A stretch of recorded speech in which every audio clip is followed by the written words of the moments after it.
There is a quiet hum of pressure in the air, a subtle expectation to justify our every move. We feel the need to build a case for our feelings, to present evidence for our boundaries, to articulate the logic behind our joy.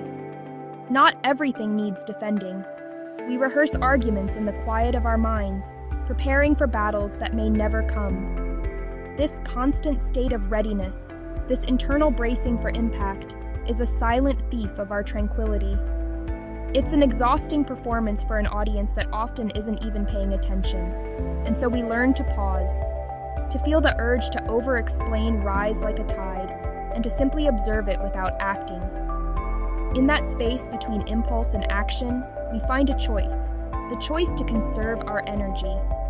Explaining constantly drains our peace. Each word offered up for validation is a piece of our inner world given away. We are not a thesis to be debated or a position to be proven. We are a presence to be felt. True power lies in the quiet confidence of being. Silence is not an absence, it is a sanctuary. It is the space where we can hear our own voice, clear and steady, without the noise of external judgment. In this quiet, we reclaim what was never meant to be given away. Silence can preserve our dignity.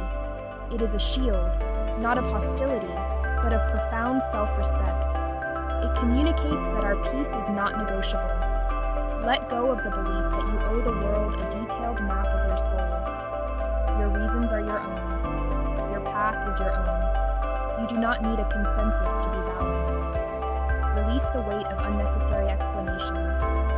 Let them drift away like a note on the wind, their purpose served. Feel the lightness that follows. This is not avoidance, it is an arrival into a state of being where you are enough, just as you are, without a single word of justification. Inspire yourself. Follow for daily motivation.